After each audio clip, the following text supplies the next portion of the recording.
Let's learn about Maya's point-on-poly constraint.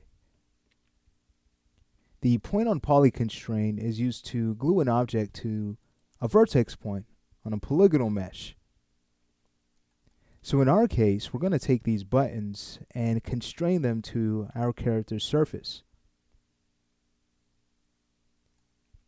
Let's go ahead and get to work. Underneath the animation module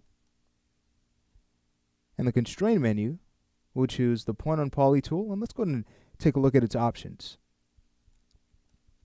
So really, there isn't much to choose from. We can add the constraint to an animation layer, and if you like to learn more about how to use this system, we have a tutorial in this reference library series dedicated to working with animation layers and constraints. You could also take a look at our animation layers in Maya course. And then underneath, we can decide what axis we'd like to constrain. Now, this point-on-poly constraint is going to lock down all axes. Let's go ahead and take a look at that. We'll simply select our character's mesh, right-click, and choose Vertex Mode. I'll just grab the vertex closest to the top button, shift-select the button object, and then choose Apply. Alright, so you can see it has snapped to that point. Now, if we were to go ahead and take a look at this, grabbing our control object, what's great is that it's locked down to the deformations of this surface. So if we were working with blend shapes and the blend shapes cause the character's mesh to change, we would see that result in the object we've constrained to our mesh. So this is really neat stuff. Now if we were to go ahead and undo to before the constraint was made and choose, let's say, just the y-axis to lock down, you can see that the constraint is going to lock down the y-axis of the translate and rotate list of the object we have used as our constrained object, which in our case is this button. So chances are we're going to want to use all axes.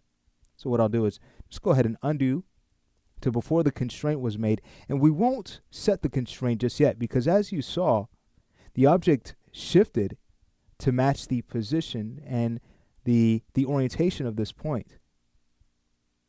So in order to avoid that from happening, we can work with a stand-in object that the button can then be parented to. So let's go ahead and build that object. Under Create, we'll make a locator. Okay, so there's our first locator. Feel free to rename it, which is a good idea. So I'll go ahead and rename this one to LOC underscore button A01. Okay, so we know exactly where that belongs. Let's also scale it down just a little bit more. As right now it's way too large, so we could always go to our scale attributes and set this to 0.1. Feel free to also use the locator's local scale under its shape. But once it's been scaled down, again, the process is we'd first go ahead and grab our point. So I've just selected the mesh. We can right-click, go to Vertex Mode, select our point, and now go in and grab our locator. If it's hard to grab from the viewport, head over to your outliner and control-click it from here. And now we can go ahead and choose Apply. You can see that the locator is snapped to that point. Okay, great. So now, if we were to just go back to Object Mode, we can now go ahead and grab the button and have that parented to the locator. Before we do that, I'd recommend we duplicate the locator a few more times to take care of the rest of the buttons. So I'll go ahead and duplicate, again, locator A.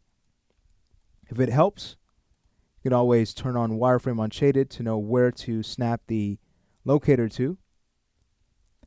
But now go ahead and grab the surface again, right-click, go to Vertex Mode, select the next point closest to the button, control-click locator button A2, which we'll need to rename. We can go ahead and apply the constraint. Okay, let's go ahead and grab this locator, rename it to button B01. We can now go ahead and duplicate that. Again, select our surface, right click, go to vertex mode. You can see the next point is hard to grab, so I'll just go to wireframe mode and grab it from here.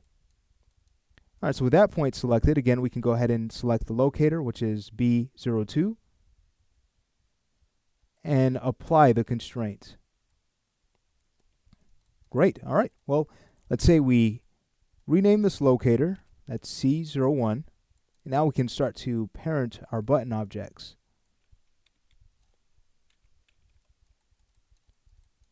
All right, so I'll go ahead and grab button A. You could always do that from the outliner if you'd like. There are two objects that make up this button, so you want to grab the sphere. So with that selected, I'll now parent that to locator A. Let's go ahead and take care of the others. And one more. Okay, great. So at this point, let's go ahead and check out the usefulness of this constraint. As we start to rotate our character's chest around, you can see that the buttons will always stay locked to that surface, which is very exciting, very neat. You can start to translate this as well. Feel free to move the hips. Let's take a look at what happens. Again, those points will stay glued, or the buttons will stay glued to the vertex points we've constrained them to. Okay, so let's say we zero out the hips, zero out the chest, and take a look at a few settings we have in the channel box. So if we were to grab our constrained object, scroll down, what you'll find is that we have offset parameters. So if we need to offset this in the x-axis, the y, the z, same thing goes for rotation, we most certainly can. What's great is that this can all be animated. And then underneath these offsets, we have our weight field. So if we turn that off, the constraint is no longer going to affect our button. You can see it pops to our scene's origin. And then underneath, we have the UV ID of the point that we have constrained to. If you start to mess with these values, of course, the button will shift off of that point, and chances are it's going to pop to your origin. So again, may not want to change any of these values, okay, but they're just there to give you an idea of where this object has been constrained.